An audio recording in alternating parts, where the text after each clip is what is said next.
Gold, trusted gold buyers. మీరు తాకట్టు పెట్టిన బంగారాన్ని విడిపించి ఈ రోజు ఉన్న మార్కెట్ ధరకు కొనబడను.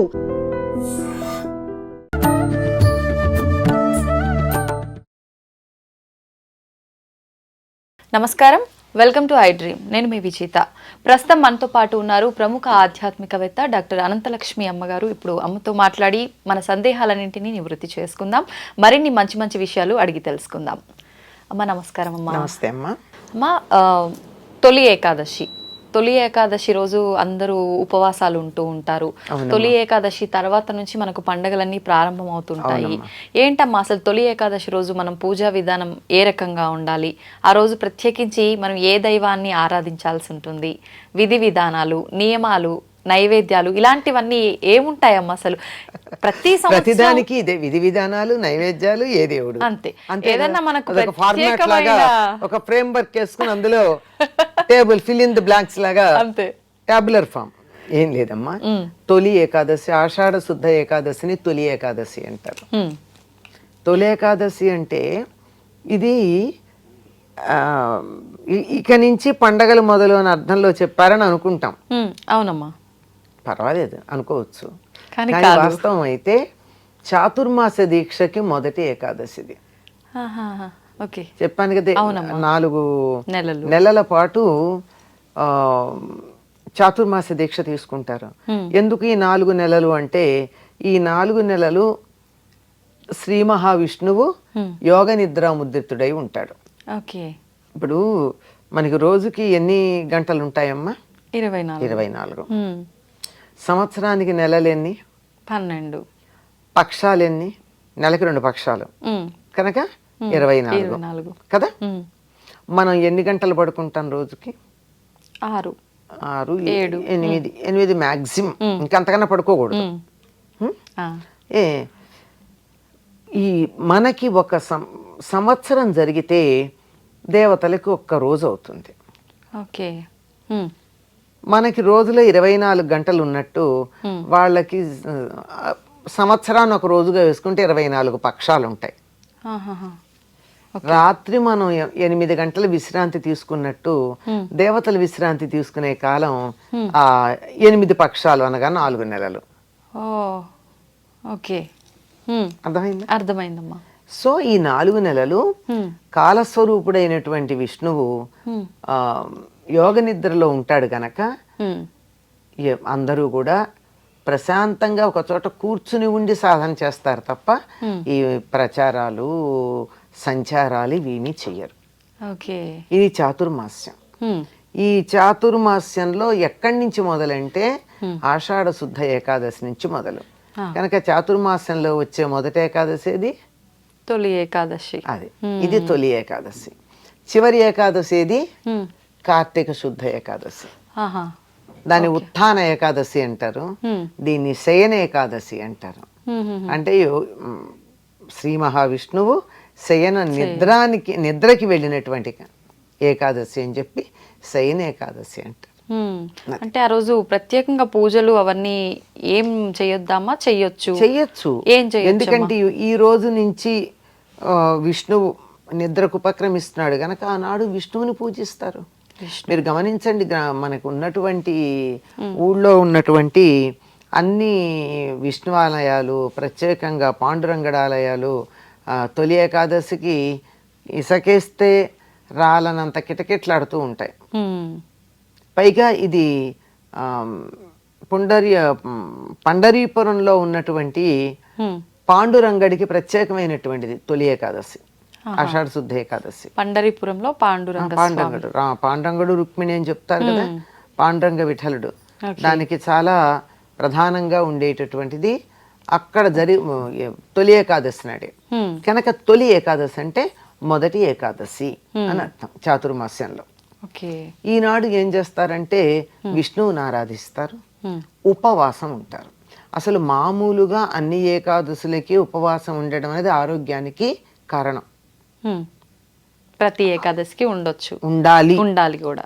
ఆరోగ్యంగా ఉండి ఎక్కువ కాలం బతకాలనుకునే వాళ్ళు ప్రతి నెల ఏకాదశి నాడు ఉపవాసం గనక ఉన్నట్టయితే ఆరోగ్యం బాగుంటుంది. దీని మీద పరిశోధన చేసి నోబెల్ బహుమానం కూడా తెచ్చుకున్నాడు ఒక ఆయన, బోషినోరి సుబుకినో సబుకినో ఉంది ఆయన పేరు, జపాన్ దేశస్థుడు. ఓకే. ఆటోఫాగి అని మనం ఉపవాసం చేసినప్పుడు మన శరీరంలో ఉన్న మలినాలన్నిటినీ, అక్కర్లేని కణాలన్నింటినీ మన శరీరంలో ఉద్భవించేటటువంటి రసాలే స్వీకరిస్తాయిట, తినేస్తాయిట.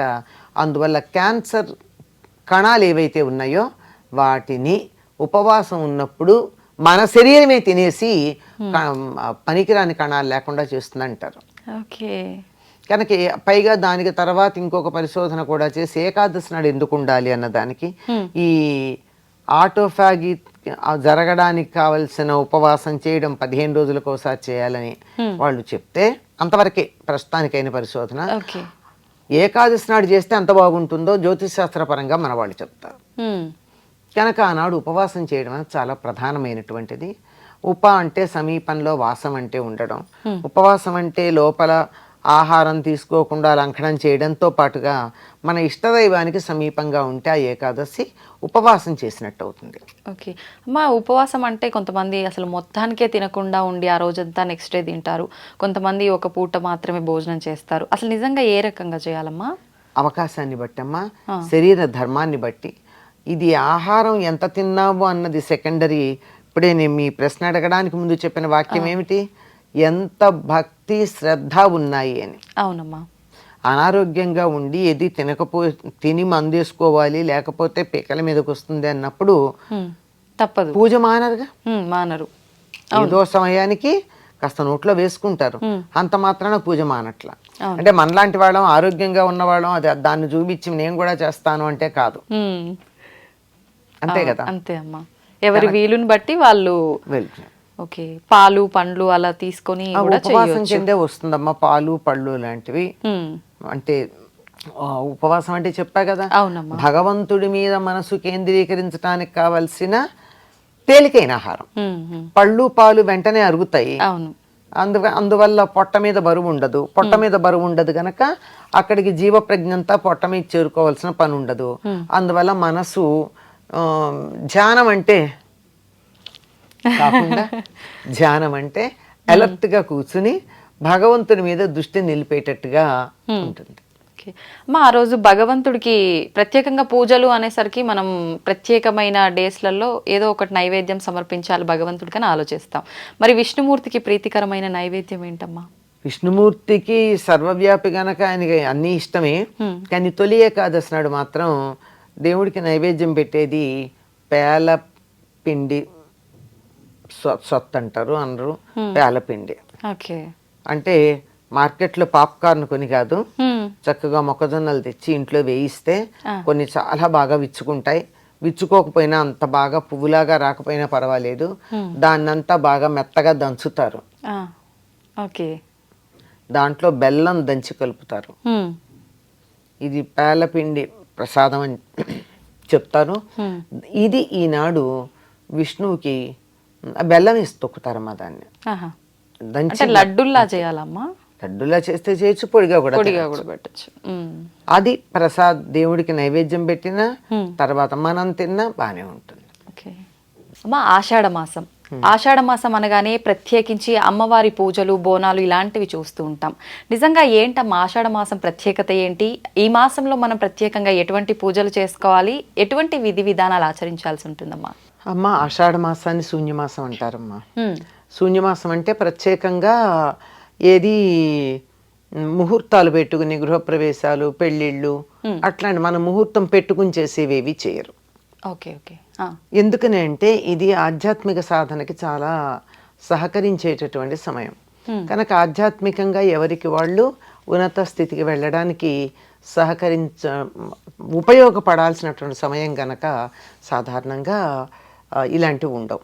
సహజంగా వచ్చేవి ఉన్నాయి అనుకోండి, ముందు పుట్టారు పిల్లలు బారసాలు చేసుకోవాలి, చేసుకోకుండా ఎట్లా ఉంటాం, అట్లాంటివి ఉంటాయి తప్ప వేరే ఉండవు. అటువంటి ఈ సమయంలో ఈ ఆషాఢ మాసం అంతా కూడా ఏకాదశి ఏదైతే ఉందో తొలి ఏకాదశి అని చెప్తాం. అక్కడి నుంచి చాతుర్మాస్యం ప్రారంభమవుతుంది. అంటే 4 నెలలు. ఈ 4 నెలల్లోనూ కూడా యతులు పాటించే నియమాలు వేరు, గృహస్థులు పాటించే నియమాలు వేరు. వీళ్ళ నియమాలు పాటిస్తూ ఉన్నట్టయితే బాగుంటుంది. ఎందుకు ఇన్ని నియమాలు పాటించాలని చెప్పారు అంటే ఇది ఎండలు తగ్గి ఇప్పుడిప్పుడే వానలు వచ్చేటటువంటి కాలం. అవునమ్మా. రకరకాల చికాకులు ఉంటాయి ముందర. ఈ చికాకులు శరీరం మీద మనసు మీద కూడా బాగా ప్రభావం చూపిస్తాయి. అటువంటివేమీ లేకుండా ఉండడానికి ఆహార నియమాలు కొన్ని పాటించమన్నారు. అలాగే విహార నియమాలు కూడా పాటించమన్నారు. విహార నియమాలు అంటే తిరగడాల వీను. యతులైతే పీఠాధిపతులు, సన్యాసులు, యతులు వాళ్ళు ఈ 4 నెలలు ఎక్కడికి కదలరు. చాతుర్మాస దీక్ష అంటారు. కదలకుండా ఒకచోటే ఉంటారు. వారికి అసలే మామూలుగా ఆహార నియమాలు ఉంటాయి. ఈ సమయంలో మరింత ఆహార నియమాలు ఉంటాయి, మరింత కఠినంగా. గృహస్థులు కూడా వీలైనంత వరకు గృహస్థులు పాటించే నియమాలు భిన్నం. మనం కూడా సన్యాసుల్లాగా ఉండలేం కదా. వాళ్ళకంటే సంసార బాధ్యత లేదు. అంటే వాళ్ళ పెద్ద సంసారం అనుకో, మన పరిమితమైన సంసార బాధ్యత వాళ్ళకు ఉండదు. అటువంటప్పుడు దాని నుండి వాళ్ళు ఆ బాధ్యత లేని వాళ్ళు ఉండే పద్ధతి వేరు, ఆ బాధ్యతలు ఉంటూ ఇల్లు వాకిలి వ్యవహారం చూసుకునేటటువంటి గృహస్థులు ఉండే పద్ధతి వేరు. కనుక ఆహార నియమాలు కొన్ని పాటించమన్నారు. ఈ 4 నెలల్లోనూ గృహస్థులైతే 4 నెలల్లో 4 పదార్థాలు తినరమ్మా. ఏంటమ్మా అవి?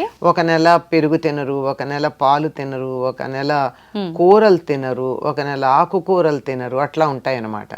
అట్లా అంటే ఏదో రకంగా నాలుకను అదుపులో పెట్టుకోవడం, ఒక పదార్థం తినడం అన్న నియమం ఏర్పాటు చేసుకోవడం, దానికి సంబంధించినట్టుగా ఉండడం, ఇలాంటివన్నీ మనకి ఈ నియమాల్లో కనపడుతూ ఉంటాయి. కనుక ఆషాఢమాసం అంటే ప్రత్యేకంగా ముహూర్తాలు పెట్టుకునేటటువంటి శుభకార్యాలు లేకపోయినా ఆధ్యాత్మికంగా చాలా అనుకూలంగా ఉండేటటువంటి కాలం. అమ్మ, ప్రత్యేకించి ఆషాఢ మాసం అనేసరికి మనకు పెద్దవాళ్ళు చెప్తూ ఉంటారు ఆషాఢ మాసంలో గోరెంటాకు పెట్టుకుంటే మంచిది అని చెప్పి. ఏంటమ్మా ఆషాఢ మాసానికి గోరెంటాకి అసలు సంబంధం ఏంటమ్మా? అంటే వానలు పడతాయి కదమ్మా. వానలు పడేటప్పటికి చెట్టు మీద వానలు పడితే గోరింటాకులో ఉన్నటువంటి రంగు ఏదైతే ఉందో అది కారిపోతుందమ్మా. దాని విలువ ఉండదు. అందుకే ఇంట్లో ఇప్పుడు కోన్స్ పెట్టుకునే వాళ్ళకి తెలియదు, కానీ ఇంట్లో చెట్టు ఉండి ఆకు కోసుకునే వాళ్ళకి తెలుసు. వాన పడితే ఇవాళ వాన పడింది, ఇవాళ కొయ్యకండి, 1-2 రోజులు ఆకు పోసుకోమని చెప్తారు. అవునమ్మా. అవునా కదా? అవును. ఎందుకంటే అందులో ఉండేటటువంటి రంగు కలిగించే పదార్థం ఏదైతే ఉందో అది పడిపోతుంది. కనుక ఆషాఢ మాసం ప్రారంభంలో పెట్టుకుంటారు. అంటే వానలు ఇంకా పడకుండా ఉంటాయి. అప్పుడు చక్కగా రంగు ఎర్రగా పండుతుంది. ఆషాఢ మాసం అయిపోతూ ఉండగా పెట్టుకుంటారు. అప్పుడు లేత రంగులో పండుతుంది. వానలు పడి అందులో ఉన్నదంతా పోతుంది. ఇది పైకి కనపడే విషయం అయితే ఊరికే చమత్కారంగా చెప్పుకునేది. అసలు విషయం ఏమిటంటే వేసవికాలం వెళ్ళిపోయింది. ఇంకా గ్రీష్మ ఋతువే అని చెప్పుకుంటాం కదా ఆషాఢ మాసంలో. వేసవి వెళ్ళిపోయింది, కానీ వేసవిలోనే వర్షాలు పడడం మొదలవుతూ ఉంటాయి. ఈ సమయంలో లోపల ఉన్నటువంటి వేడి అంతా బయటకు వస్తుంది. మీరు గమనించండి, మామూలుగా ఎండ ఉంది, ఎండలు బాగా పడుతూ ఎండ బాగా ఉంటుంది. హఠాత్తుగా వాన పడింది. వాన పడితే లోపల ఎంత ఉక్క పెడుతుందమ్మా? చాలా ఎక్కువగా అమ్మా. అంటే ఎక్కడి నుంచి వచ్చింది ఈ వేడి? భూమిలోంచి వాన చినుకు పడేటప్పటికి భూమిలో నుంచి లోపల ఉన్నటువంటి వేడంతా బ్యాలెన్స్ కోసం బయటకు వచ్చింది. అట్లాగే మన శరీరంలో కూడా వేసవి కాలంలో ఉన్నటువంటి వేడంతా బయటకు వచ్చే కాలం ఇది. అలా వచ్చేటటువంటి ఈ వేడిని చల్లబరచడానికి గోరింటాకు పెట్టుకోమంటారు. మీరు గోరింటాకు పెట్టుకుని చూడండి, అరికాళ్లలోనుగా పెట్టుకోగానే ఇంకా చేతుల్లో అంత బాగా తెలియదు, కానీ అరికాళ్లలో పెట్టుకోగానే జివ్వుమంటుంది, చల్లదనం వచ్చేస్తుంది. చలేస్తుంది అంటారు, గోరింటాకు పెట్టుకోగానే చలేస్తుంది అంటారు. ఏమిటి కారణం? లోపల ఉన్నటువంటి వేడి అంతా బయటకు వచ్చేస్తూ ఉంటుంది. ఆ వేడి చేసింది అంటారే, ఆ వేడి చేయడం అంతా బయటకు వచ్చేస్తుంది. అందువల్ల రాబోయేటటువంటి వర్షాకాలం, ఆ తర్వాత రాబోయేటటువంటి శీతాకాలం, దాంట్లో ఉండే చల్లదనాన్ని ఈ శరీరం తట్టుకోవడం కోసం దానికి గోరింటాకు పెట్టుకోమన్నారు. కానీ చిత్రం ఏమిటంటే ఆడవాళ్ళు మాత్రమే పెట్టుకుంటున్నారు. మనం మగవాళ్ళకి వేడి ఉండదా? మగవాళ్ళు కూడా పెట్టుకోవాలమ్మా. అయితే పెట్టుకునేవాళ్ళు పూర్వం, తప్పనిసరిగా పెట్టుకునేవాళ్ళు. ఇప్పుడు మానేస్తున్నారు. ఎన్ని మానేశారమ్మా, దిద్దులు పెట్టుకోవడం మానేశారు. అవునమ్మా కదా, చెవులకి ఎవరు పెట్టుకుంటున్నారమ్మా, ఎవరికి చెవులకి చిల్లులు ఎవరు ఉన్నాయి, కుండలాలు ఎవరు పెట్టుకుంటున్నారు, బొట్టు పెట్టుకునే మగవాళ్ళు ఎంతమంది ఉన్నారు. అన్ని మానేసిన దాంతో పాటు ఇది కూడా మానేశారు. అంతేగాని చక్కగా బాగా అరికాళ్ళల్లో అరిచేతుల్లో గోరింటాకు పెట్టుకున్నట్టయితే లోపల ఉన్నటువంటి వేడినంతా తీసేస్తుంది. రెండోది, ఇంకా వానలు పడతాయి కదా, నడుస్తూ ఉంటే పూర్తిగా నీళ్లల్లో కాళ్ళు ఉంటాయి, కాళ్ళ వేళ్ల మధ్య పాచిపోతూ ఉంటుంది. అవునమ్మా. ఇది తడిలో మనకి సిమెంట్ నేల, ఆ నేల ఉంటేనే అట్లా ఉంటుంది. అది కాకుండా బురద నేల అనుకోండి, బురద నేల అయితే ఏమవుతుంది, బురద ఉంటుంది, దాంతో పాటుగా కడుక్కున్న, ఇప్పుడు బొటనవేలు ఉంది, కాలి బొటనవేలు, ఈ చిగుళ్ళల్లో సన్నగా కొద్దిగా మెత్తని మన్ను చేరుకుపోతూ ఉంటుంది. కడిగినంత కడుగుతాం, ఏదో ఎంత జాగ్రత్తగా కడిగినా ఇలా పెడిక్యూర్ చేసిన లెవెల్లో చేయం కదా. అలా ఎక్కడో కాస్త ఉంటుంది, అదంతా చేరుకుని ఇన్ఫెక్షన్ వస్తుంది, ఒండ్రు పోయడం అంటారు. చేతులకి గోరు చుట్లు మొదలైనవి, కాలికి కూడా ఒండ్రు పోయడం, గోరు చుట్లు రావడం వస్తాయి. ఇలాంటివి వచ్చి ఇవన్నీ ఏమీ లేదు, ఇన్ఫెక్షన్ అంతే. ఇలాంటివి రాకుండా ఉండడానికి కూడా గోరింటాకు సహకరిస్తుంది. 24 గంటలు నీళ్లలో కాళ్ళు ఉండేటటువంటి వాళ్ళు గోరింటాకు పెట్టుకుంటే కాలి వేళ్ల మధ్య పాచిపోవడం ఉంటుంది కదా, అలా పాచిపోకుండా ఉంటుంది. ఇలా ఒండ్రు లాంటిది ఏదన్నా ఉన్నదంతా లాగేస్తుంది. ఆ కాలి గోళ్లకు ఉండేటటువంటి ఏది ఇబ్బంది కలగబోయేదాన్నంతా తొలగిస్తుంది. అట్లాగే బాగా వంట చేసేటప్పుడు కూడా ఎక్కువసేపు నీళ్లతో పనిచేస్తారు. ఈ రోజుల్లో మనకి టీవీల్లో చూపించినట్టుగా గ్లౌజ్ వేసుకోరు కదా, ఇళ్లలో కూడా ఎవరు వేసుకోము. ఇప్పట్లాగా కొద్ది కొద్ది వంటలు కాదు, పెద్ద పెద్ద వంటలు తాగా తేలిగ్గా చేసేవి కూడా కాదు. రుబ్బడం అంటే ఇలా చేత్తో రుబ్బుతూనే ఉంటారు. మరి అంతసేపు చెయ్యి నీళ్లలో నానుతూనే ఉందా, తడిగా ఉందా?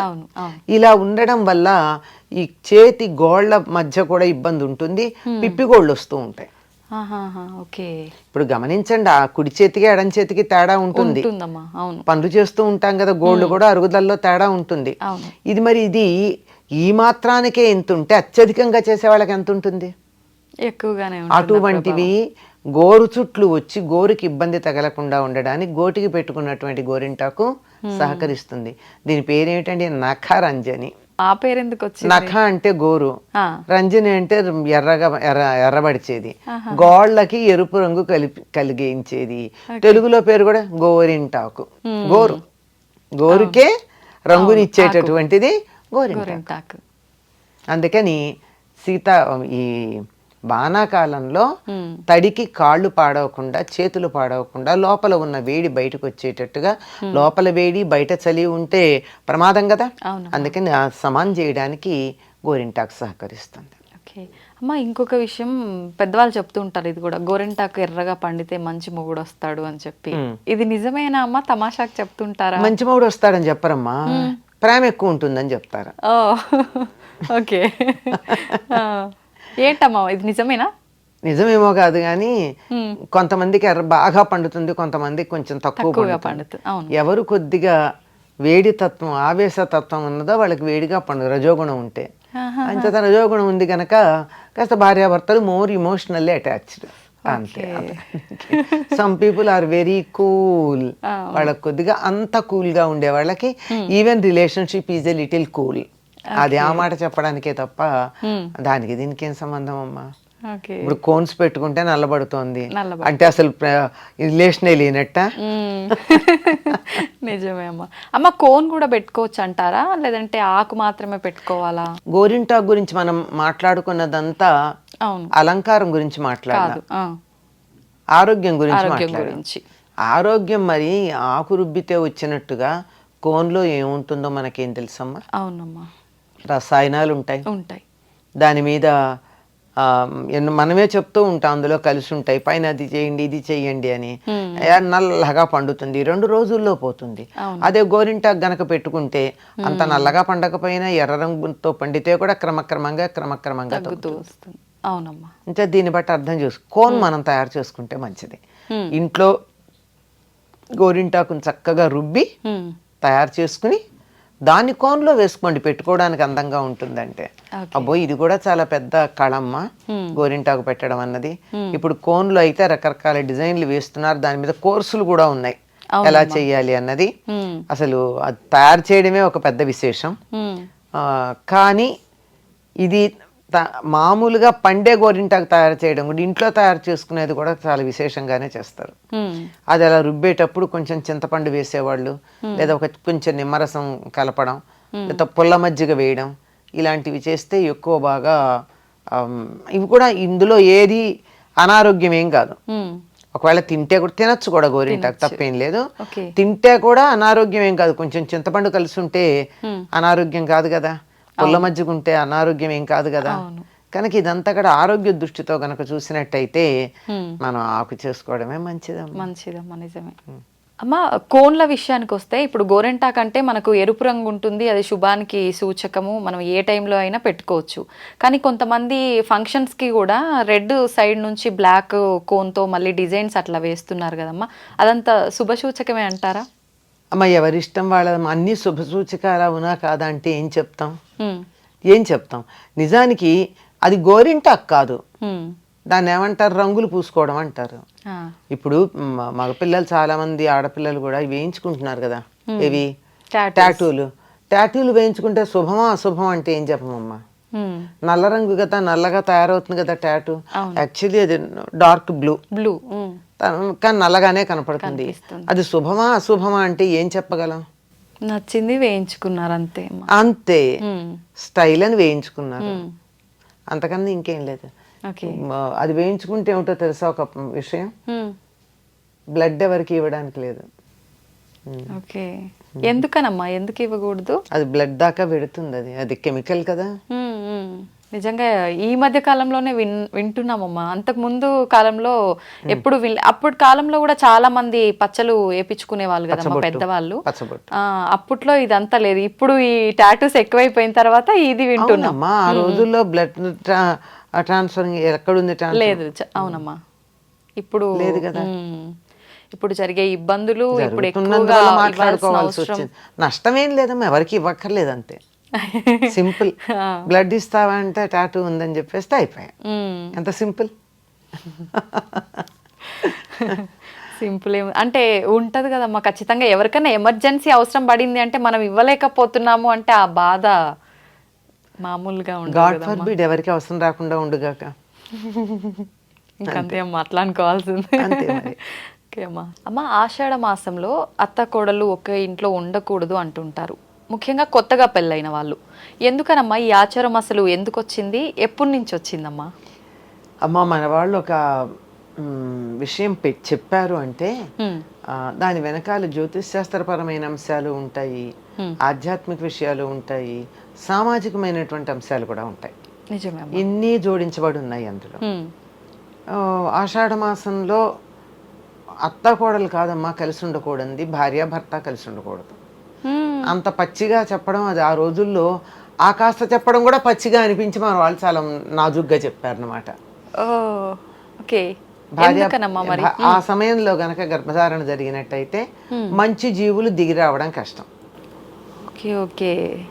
ఆ సమయంలో వచ్చేటటువంటి వాళ్ళు దైవాంశ కలిగినటువంటి వాళ్ళు, దైవానుగ్రహం కలిగినటువంటి వాళ్ళు రావడం కష్టం. అందుకని ఎందుకులే రిస్క్, రాబోయే తరాలు మంచివి కావాలి, మన పిల్లలు బాగుండాలి, మన్నేమో వృద్ధాశ్రమాల్లో పడేయకుండా చూసుకోవాలి అంటే ఆ సమయంలో గర్భధారణ జరగకుండా ఉండడం మంచిది. అందుకని ఆ సమయంలో వద్దన్నారు. ఆ మాట అంటే బాగుండదు. పైకి కావాలంటే చెప్తాం, మేము అలా కలవకుండా దూరంగానే ఉంటాం, అది ఎన్నన్నా చెప్తాం కదా. ఎందుకు వచ్చింది? అత్తా కోడలు ఒక గడప దాటకూడదు అన్నారు. ఆ రోజుల్లో ఉమ్మడి కుటుంబాలే ఉండేవి గనక అత్తగారు కోడలు గడప దాటకూడదు అంటే మన వాళ్ళు చమత్కారంగా చెప్తారు, అత్తగారు ఇటు తిరుగుతుంది, నేను అటు తిరుగుతాను, మొహం చూసుకోకుండా తిప్పడం. గడప దాటకూడదు కదా, అంచేత పెరటి వాకిలి నుంచి ఇలాంటి మనకేముంది, ఏదన్నా ఒక నియమం ఉందంటే దాన్ని ఎలా మెలికలు తిప్పి తిప్పి తిప్పి మనకు అనుకూలంగా మార్చుకోవాలో తెలిసినట్టుగా ప్రపంచంలో ఎవరికీ తెలియదు. అంత చక్కగా చేయగలం మనం. విషయం అది కాదు అసలు. ఇప్పుడు దాని అవసరం కూడా పెద్దగా కనపడుతోందని అనుకోను నేను. ఎందుకంటే ఏ కోడలు అత్తగారి దగ్గర ఉంటుంది అనుకోవడానికి అవకాశం లేదు. అవును, ఎవరికి వాళ్ళు విడివిడిగా విడిగానే ఉంటున్నారు. అవును, అసలు ఒక ఊళ్ళోనే ఉండట్లేదు కదమ్మా. నిజమే అమ్మా. ఉద్యోగరీత్యా అవును, అసలు భార్యాభర్తే విడిగా ఉంటున్నారు. అత్తగారు కోడల దగ్గర ఉండే పని లేదు, కోడలు అత్తగారి దగ్గర ఉండే పని లేదు. ఒకవేళ ఉన్నా ఈ 4 రోజులు వాళ్ళు సరదాగా ఎక్కడికైనా వెళ్ళి వచ్చేస్తున్నారు. అంత తేలిగ్గా అయిపోతుంది. అవును, కానీ విషయం ఏంటంటే భార్యాభర్త కలవకూడదు అని. దీనికి కారణం కూడా ఒకటి ఉంది. ఇది ఒకటి మంచి జీవులు పుట్టడానికి ఇబ్బంది అనే మాటే కాకుండా ఈ సమయంలో ఆషాఢమాసం వచ్చింది అంటే తొలకరి జల్లులు పడుతూ ఉంటాయి. వేసవికాలమే, ఇది గ్రీష్మ ఋతువే. తొలకరి జల్లులు పడుతూ ఉంటాయి. తొలకరి జల్లులు పడుతున్నాయంటే పొలం పనులు చేసుకోవాలి. కొత్తగా పెళ్ళయింది, దృష్టి ఎక్కడుంటుంది? ఎప్పుడు భార్య మీదే ఉంటుంది పొలానికి వెళ్ళినటువంటి వాడికి. కనుక దృష్టి ఎక్కడ పెట్టి ఇక్కడ సరిగ్గా పనిచేస్తాడో చేయడో, లేదా చేసినా గబగబా ఇంటికి వెళ్ళిపోవాలనుకుంటాడో, పొద్దున్నే అన్న సమయానికి రాగలుగుతాడో లేదో, భార్య ఊర్లో లేదనుకోండి, టోటల్ పొలం దగ్గరే పనిపైనే ఉంటుంది అని సోషల్ సైంటిస్టులు దీనికి ఒక వ్యాఖ్యానం చెప్పారు. ఇది కాకుండా ఇంకో మనస్తత్వ శాస్త్రవేత్తలు చెప్పింది మరొకటి ఉంది. ఏమిటంటే సరిగ్గా ఎండలు తగ్గి వానలు పడుతూ ఉండి ఒళ్ళంతా చితలాడుతూ చెమటలు పడుతూ చికాగ్గా, అసలు ఎంత చికాగ్గా ఉంటుందంటే ఇంట్లోంచి ఎక్కడికైనా బయటికి వెళ్ళాలనిపిస్తూ ఉంటుంది. ఏ చెట్ల కిందో కూర్చుంటే బాగుండు అనిపిస్తుంది. పోనీ బయటికి వెడదామంటే సన్నగా తుంపర్లు పడుతూ ఉంటాయి. లోపల ఉంటేనేమో ఉడికిపోతూ ఉంటుంది. ఏసీలు ఉన్న వాళ్ళ పరిస్థితి వేరనుకోండి, అది కూడా పనిచేస్తాయో తెలియదు. కానీ మామూలుగా అయితే ఇబ్బందే కదా. అటువంటి సమయంలో ఎవరన్నా ఒకళ్ళతో ఒకళ్ళు ఊరుకా అన్నారు అనుకోండి, అయిపోయిందా. సరే, కొత్తగా పెళ్ళి అత్తగారింటికి వచ్చినట్టు అమ్మాయి అత్తగారు ఒకళ్ళనొకళ్ళు ఈ విధంగా కసురుకోకుండా విసురుకోకుండా ఉండడానికి కూడా తగినటువంటిది. సరే, ఇవన్నీ ఒక ఎత్తు అయితే పూర్వకాలం ఆడపిల్లను అత్తగారింటికి పంపడం అనేది, పుట్టింటికి పంపడం అనేది చాలా అపురూపంగా ఉండేది. మనకు పాట కూడా ఉంది కదా, కలవారి కోడలు కలికి కామాక్షి కడుగుతున్నది పప్పు గడవలో పోసి, అంతలో వచ్చను ఆమె పెద్దన్న ఇంటికి తీసుకెడతానంటే వాళ్ళనడుగు వీళ్ళనడుగు అంతటికీ ఉంటుంది. అలాంటి పరిస్థితుల్లో ఈ సమయంలో తప్పనిసరిగా పుట్టింటికి పంపాలని ఒక మాట చెప్పారనుకోండి, శాస్త్రం అంటే పంపించేస్తారు. అంతే, శాస్త్రంతో ముడిపెడితే ఖచ్చితంగా అనుకున్న పనులు జరిగిపోతాయి. అందుకని ఒక అలవాటు, ఓ పద్ధతి, ఓ సంప్రదాయం, ఒక ఆచారం అని పేరు పెట్టి ఏది బాగుంటుందంటే ఇన్ని రకాలు ఉపయోగపడే సమయం ఈ సమయంలో పుట్టింట్లో గడపండి అమ్మాయి అన్నారు. అమ్మాయి చికాకు పడ్డా, కోపంగా ఉన్నా, ఏదున్నా తల్లి గనక పుట్టింట్లో గనక కాపరం చెడిపోకుండా సాగిపోతూ ఉంటుంది. లేకపోతే అభిప్రాయ భేదాలు కలిగే అవకాశం. అవునమ్మా, నిజం. ఇది మనస్తత్వ శాస్త్రవేత్తలు చెప్తున్నటువంటి మాట. కానీ మొత్తానికి ఏమిటంటే ప్రధానంగా అత్తగారు కోడలు ఒక గడప దాటకూడదు, అత్తగారు అల్లుడు ఒక గడప దాటకూడదు. ఎందుకంటే అల్లుడు దాటకూడదు అంటే అమ్మాయిని పుట్టింటికి పంపితే ఈ అమ్మాయి అత్తగారు దగ్గర నేను అత్తగారు ఒక చోట ఉండకూడదని అమ్మాయి పుట్టింటికి వెళితే అతను కూడా మా భార్యతో వెళ్ళిపోయాడు అనుకోండి, భార్య పుట్టింటికి. అందుకని అత్తగారు అల్లుడు కూడా ఒక గడప దాటకూడదు అని ఇలా చెప్పి మంచి సంతానం కలగడానికి ఇది మార్గం అన్న దృష్టితో చెప్పడం జరిగింది.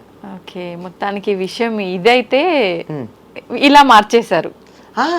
మనకి చాలానమ్మా ఈ మాట చెప్తే ఏం లే, మేము జాగ్రత్తగా ఉంటాం, మాకు ఇప్పుడు పిల్లలు పుట్టే కాలం కాదు అని చెప్పి కలిసే ఉంటారు. అవునమ్మా, అంటే వెంటనే మేము ప్లాన్ చేయట్లేదు. ఇప్పుడు ఈ మధ్య కాలంలో అయితే చాలా మంది పూర్వకాలం లేదు కదమ్మా, ఈ ప్లానింగ్ అది ఉండేది కాదు కదా. అంచేత అలాంటప్పుడు ఒకే దగ్గర ఉండొచ్చు కదమ్మా, పర్లేదు కదా, పెద్ద సమస్య ఏం లేదమ్మా. విషయం చెప్పాను కదా, వీటిని అధిగమించగలము అనుకున్నట్టయితే ఉంటే నష్టం ఏమిటి, ఇబ్బంది లేదు.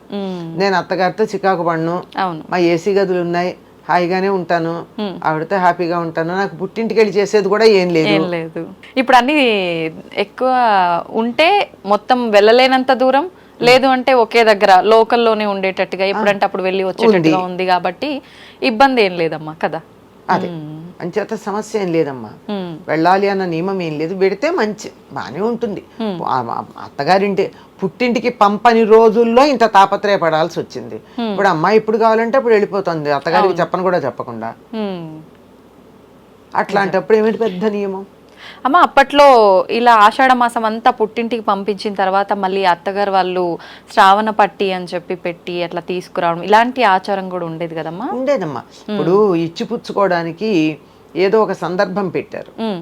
ఇప్పుడు లేకపోతే ఉండి కూడా ఇవ్వని వాళ్ళు చాలా మంది ఉంటారు. అవునమ్మా. ఎందుకు ఇవ్వాలి, కోడలికి ఎందుకు పెట్టాలి, అల్లుడికి ఎందుకు పెట్టాలని. ఆషాఢ పట్టి అల్లుడికి పెడతారు, శ్రావణ పట్టి అమ్మాయికి పెడతారు. ఆషాఢ పట్టి అమ్మాయి తరఫు వాళ్ళు అల్లుడికి ఇస్తారు. నెల రోజులు మా అమ్మాయిని మా ఇంట్లో ఉండనిచ్చానైనా బంగారు కొండ అని చెప్పి అల్లుడికి ఆషాఢ పట్టి ఇస్తారు. కోడలేమో ఇన్నాళ్ళు ఇక్కడ ఉండి మళ్ళీ అత్తగారింటికి వెళ్తే నా తల్లే మా ఇంటి మహాలక్ష్మి వచ్చావుగా అని చెప్పి అత్తగారేమో కోడలికి శ్రావణ పట్టి ఇస్తుంది. ఆహ్వానం పలుకుతారు ఆ రకంగా మళ్ళీ. ఓకే. ఆషాఢ మాసం వచ్చింది అనగానే మన తెలంగాణ ప్రాంతంలో ముఖ్యంగా భాగ్యనగరంలో బోనాల సందడి అనేది మొదలైపోతుందమ్మా. ఏంటమ్మా నిజంగా ఆషాఢ మాసంలోనే ఈ బోనాల ఉత్సవం అనేది ఎందుకు జరుపుకుంటాము? నిజంగా ఈ బోనం సమర్పించడం కానీ ఈ ప్రాసెస్ అంతా ఎలా ఉండాలి, విధి విధానాలు నియమాలు ఏమైనా పాటించాల్సి ఉంటుందా అమ్మా? బోనం అనేటటువంటి మాటకి సంస్కృత పదం భోజనం. భోజనం బోనం. అమ్మవారికి బోనాలు పెడతారు అంటే అమ్మవారికి కడుపు నిండా భోజనం పెడతారు. ఇప్పుడు దేవతలకి మనకు ఒక సంవత్సరం జరిగితే వాళ్ళకు రోజు కదా, సంవత్సరానికి ఒకసారి వాళ్ళకి భోజనం పెడతాం. కడుపు నిండా భోజనం. ఎవరికి పెడతారు ఈ బోనాలు? గ్రామ దేవతలకు పెడతారు. అవునమ్మా. ఇప్పుడు రామాలయం ఉంది, రామాలయంలో బోనాలు పెట్టరమ్మా. అవును. మహంకాళి, ఉజ్జయిని మహంకాళి ఆలయం ఉంది, పెడతారు. పోచమ్మకు పెడతారు, ఎల్లమ్మకు పెడతారు, అంతే కదా. మైసమ్మకి పెడతారు. ఇలా ఇంకా ఆంధ్ర ప్రాంతానికి గనక వెళ్ళినట్టయితే పోలేరమ్మ, ఎల్లారమ్మ ఇలాంటి పేర్లు ఉంటాయి. అక్కడ కూడా బోనాల సాంప్రదాయం ఉందా? బోనాలు పెట్టారు అక్కడ కూడా, ఇలాగే పెడతారు కానీ బోనాలు అన్నమాట. దాని పద్ధతి వేరుంది. ఇవి ఎందుకు పెడతారు అంటే గ్రామ దేవతకి మా గ్రామాన్నంతా కాపాడుతున్నావమ్మా అని చెప్పి కృతజ్ఞత తెలియచెప్పడానికి ఆవిడకి కూడా సంవత్సరానికి ఒకసారి భోజనం పెట్టాలి గనక పెడతారు. ఆవిడ ఎక్కడుంటాయి గ్రామదేవతల ఆలయాలు? ఊరి పొలిమోరల్లో ఉంటాయి కనుక ఊళ్ళోకి శత్రువులు రాకుండా కాపాడుతుంది ఆవిడ. ఇవి దీనికి సంబంధించిన కథలు కూడా మనకి చరిత్రలో ఉన్నాయి. చాలా శక్తివంతమైనటువంటి గ్రామదేవత ఉండి ఆ గ్రామదేవతని వీళ్ళు బాగా ఆరాధన చేస్తూ ఉన్నటువంటి గ్రామంలో శత్రువులు వస్తుంటే ఆ గ్రామదేవతే భయంకరమైన రూపంలో కనపడి వాళ్ళకి భయపెడితే వాళ్ళు ఆగిపోయిన సందర్భాలు కొన్ని ఉన్నాయి. ప్రత్యక్షంగా. అంటే ఆవిడ తను అమ్మవారిలాగా కనపడదు, ఏదో ఒక వాళ్ళకి భయపెట్టేటట్టుగా దాన్ని భయపడి వెళ్ళిపోతారు. ఆ రకంగా గ్రామాన్ని కాపాడినటువంటి సంఘటనలు మనకి చరిత్రలో ఉన్నాయి, అసత్యంగా కల్పితమైనటువంటివి కాదు. అట్లాంటి ఆ గ్రామదేవతకి ఒక్కసారి ఆహారం పెట్టడం, ఈ పెట్టేది ఎప్పుడు పెడుతున్నాం, ఇప్పుడే ఎందుకు పెట్టాలి, మళ్ళీ వెంటనే డౌట్ వస్తుంది, ఇప్పుడే ఎందుకు పెట్టాలి. ఈ రక్షణ అన్నది ఈ శత్రువులంటే మనకి బయట ఫిజికల్ గా మనలాగా కనపడే శరీరం ఉన్న శత్రువులే కాదు, మరి రోగాలనే శత్రువులు వస్తాయి కదా. వాటి నుండి అంటు రోగాలు ప్రబలే కాలం ఇది. వర్షాకాలం స్టార్ట్, వానలు పూర్తి వర్షాకాలం అంత ఉండదు, వానలు పడుతూ పడుతూ ఉన్నప్పుడు ఏమవుతుందమ్మా, ఆకులు రాలు ఉంటాయి, వాన చినుకులు పడతాయి, దాంట్లో నుంచి అవి ఆకులేమో కుళ్ళుతాయి, ఆ గింజలు ఉంటే మొలకలు వస్తూ ఉంటాయి. ఈ కుళ్ళిన ఆకుల్లో నుంచి మనకి పొలానికి ఎరువు మంచిదే, కానీ చిన్న చిన్న నుసమలు, దోమలు, ఈగలు, రకరకాలైనటువంటి క్రిమి కీటకాలు బయలుదేరుతుంటాయి. మన ఇళ్లలోకి వచ్చేవి నేను చెప్పా. ఇవి కాని క్రిమి కీటకాలు చాలా ఉంటాయి. వీటన్నిటి వల్ల రకరకాలైనటువంటి వ్యాధులు వస్తాయి. ఇప్పుడే కదా డెంగ్యూ బాగా ప్రబలుతూ ఉన్నది చాలా ప్రాంతాల్లో అని వింటున్నాం మనం. పగటిపూట కుట్టే దోమల వల్ల వస్తుంది డెంగ్యూ. అంటే వాటిని లేకుండా చెయ్యాలి, అంతే కదా. దోమలు లేకుండా చెయ్యాలి, నుసమలు లేకుండా చెయ్యాలి. ఇవన్నీ చేయడానికి మీరు ఊరంతా శుభ్రం చెయ్యండి, మళ్ళీ మట్టి చెత్త లేకుండా అంటే సర్లే చూద్దాంలే అంట. నేను ఇవాళ మా ఇల్లు శుభ్రం చేసుకున్నా, మా ఇంటి ముందు నీట్గా ఉంది, మీ పక్కింట్లో ఉన్న దుమ్మంతా నాకు వచ్చి చేరింది, రేపు నువ్వు చేస్తావు, అప్పుడు అక్కడి నుంచి వచ్చినటువంటి క్రిములన్నీ మళ్ళీ రేపు నీకు నాకు చక్కగా డిస్ట్రిబ్యూట్ అవుతాయి కదా. అట్లా కాకుండా ఒక వాడ ఒక వాడంటే ఒక రోడ్డు, ఒక ప్రాంతం. అక్కడ ఉన్నటువంటి వాళ్ళందరూ ఇవాళ మనం బోనాలు చేసుకుందామని నిర్ణయించుకుంటే ఏం చేస్తారు, చక్కగా అన్ని కడుగుతారు. అవును. పైగా ఆ బోనం పెట్టేటటువంటి రోజున ఇంటి ముందు బిందెల కొద్దీ నీళ్లు పోస్తారు, వారు పోయడం అని చెప్పి. అందులో పసుపు కుంకాలు వేస్తారు. ఆ పోసే నీళ్లలో వేపాకులును మామిడి ఆకులు కలిపి వేస్తారు కదా. అవునమ్మా. మరి దాంతో ఏమవుతుంది, అసలు తుడిస్తే చాలా పోయింది, నీళ్లు పోస్తే సగం పోయింది, అందులో పసుపు వేస్తే ఇంకా పోయింది, ఇంకా వేపాకులు వేస్తే ఇంకా ఎక్కడన్నా కాన రాకుండా ఉన్నవన్నీ పోతాయి, పోయి గ్రామం అంతా శుభ్రపడుతుంది. అందుకే చూడండి, తప్పనిసరి నీళ్లు బిందెలు నీళ్లు పోయడం అన్నది ఈ బోనాల పండగప్పుడు ప్రతి ఇంటి ముందు నీళ్లు విపరీతంగా పోస్తారు మామూలు కన్నా. ఇది ఒకటి. తర్వాత ఇంకోటి ఏమిటంటే ఆహారం అమ్మవారికి పెట్టాలి కదా. ఇప్పుడు ఈ సమయంలో మాకు అంటువ్యాధులు ప్రబలుతాయి గనక నువ్వు జాగ్రత్తగా మాకేమీ రాకుండా చూడమ్మా, కడుపు నిండా అన్నం తిను, హాయిగా బలంగా మమ్మల్ని కాపాడు అని చెప్పి ఆహారం పెడతాం. నిజానికి ఈ ఉజ్జయిని మహంకాళి ఎందుకు వచ్చింది ఇక్కడికి తెలుసు కదా. ఆవిడ ఉజ్జయిన్లో ఇక్కడి నుంచి పాపయ్య అనేటటువంటి ఆయన అక్కడ సిపాయిగా పనిచేస్తూ, ఇప్పుడున్న భేదాలు లేవమ్మా. పూర్వకాలం ఒక ప్రాంతాన్ని నుంచి ఇంకో ప్రాంతానికి వెళితే నువ్వు ఆంధ్ర వాడివా, నువ్వు తెలంగాణ వాడివా, నువ్వు మద్రాసీవా, నువ్వు కర్ణాటకనా, ఇట్లాంటి భేదాలు లేవు. అందరూ భారతదేశం అంతా యథేచ్ఛగా తిరిగేవారు. అట్లా తిరిగారంటే వాళ్ళ ఐడెంటిటీ మర్చిపోలా. నేను తెలుగువాడిని అన్న సంగతి మర్చిపోడు. కానీ అక్కడికి తెలుగువాడని చెప్పి దూరంగా పెట్టడం కానీ, ఇది మా ఉత్తరప్రదేశం కనుక దీన్ని దూరంగా పెట్టాలి, లేకపోతే మధ్యప్రదేశ్ కనుక ఇక్కడ దూరంగా ఉండాలనే తేడాలు ఉండవు. ఎవరి అస్తిత్వాన్ని వాళ్ళ గుర్తింపుని వాళ్ళు ఉంచుకుంటూనే కలిసి ఉండడం జరిగేది. అలా ఉన్నప్పుడు సికింద్రాబాద్లో కలరా ప్రబలి మనుషులు పిట్టల్లాగా రాలిపోతున్నారని విని అక్కడున్న అమ్మవారికి మొక్కుకున్నాడు.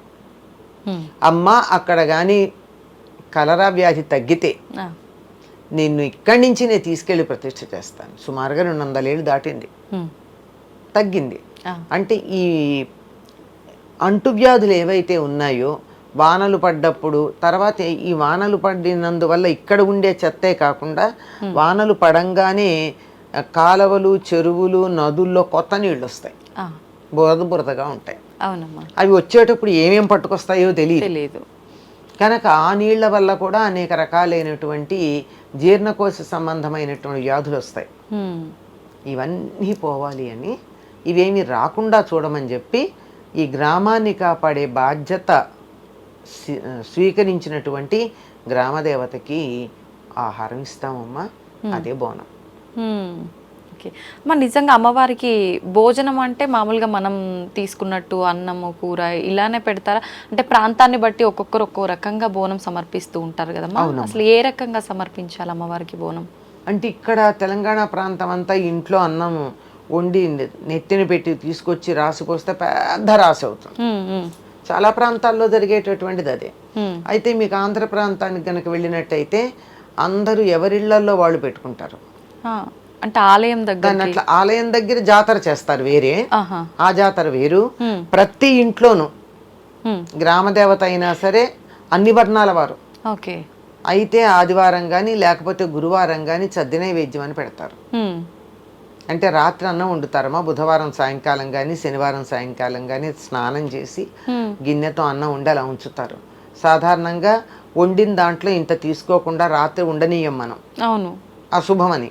కానీ ఈ సందర్భంలో అమ్మవారికి నమస్కారం చేసుకున్నాం గనక ఉంచుతారు. ఈ ఉంచినటువంటి దాన్ని మర్నాడు స్నానం అవ్వగానే దేవుడి గూటి పక్కన, దేవుడు గూడో మందిరమో ఏదో ఉంటుంది కదా, గోడ మీద ఇలా పసుపుతో 2 వృత్తాల్లాగా గీసి వాటికి కుంకుమ పెట్టి ఒకదానికి ఇలా బొట్టు పెడతారు, ఒక దాంట్లో ఇలాగే ఉంచుతారు. అంటే ఇలాగే ఉండి ఉన్నది ఇట్లా ఉంటేనేమో పురుష దైవం, ఇలా వంపు తిరుగుంటేనేమో స్త్రీ దైవతం. అట్లా పెట్టా రెండింటికి. ఈ రాత్రి వండి పెట్టినటువంటి అన్నం ఏదైతే ఉందో అది మొత్తం గిన్నె ఒక విస్తర్లో గుమరిస్తారు, రాసి అంతే మొత్తం ఇలా విస్తర్లో మొత్తం దాని మీద పెరుగు వేసి అమ్మవారికి నైవేద్యం పెడతారు. ఓన్లీ పెరుగు. ఎందుకంటే అందుకే దీన్ని సద్ది నైవేద్యం అంటారు. అంటే రాత్రి వండి ఈ పూట పెట్టడం, దానివల్ల చలవ కలుగుతుంది. చల్లని అన్నంలో పెరుగు గనక వేసుకున్నట్టయితే అనేక రకాల వ్యాధులు తగ్గుతాయి తెలుసా.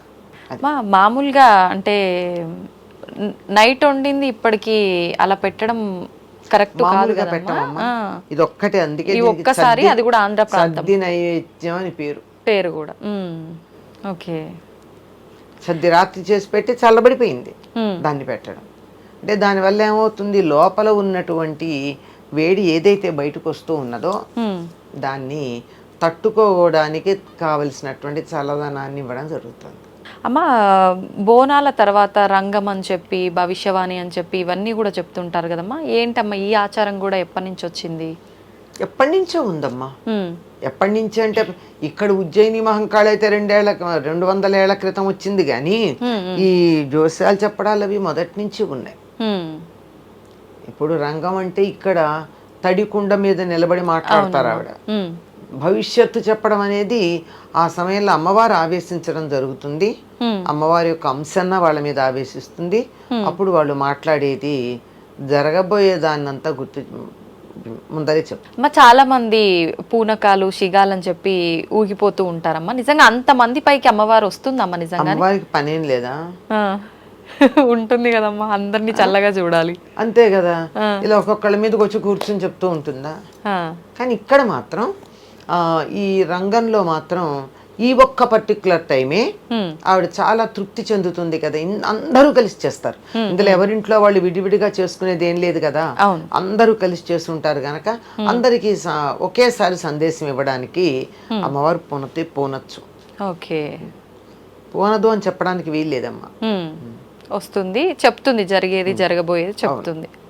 సంతోషం అమ్మా, నిజంగా చాలా మంచి విషయాలు తెలియజేశారమ్మా. ధన్యవాదాలు. నమస్తే అమ్మా.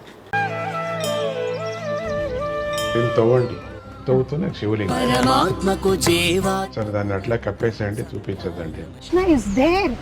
మూర్తి పూజ కాదు, సాక్షాత్ బ్రజేంద్ర నందన భగవాన్ ఉన్నారు మూర్తిలో. ఏమీ ఆశించకుండా ఆరాధించే వాళ్ళు కూడా ఉన్నారా ప్రభుజీ? నిజమైన భక్తి అంటే మనకు తెలియదు కాబట్టి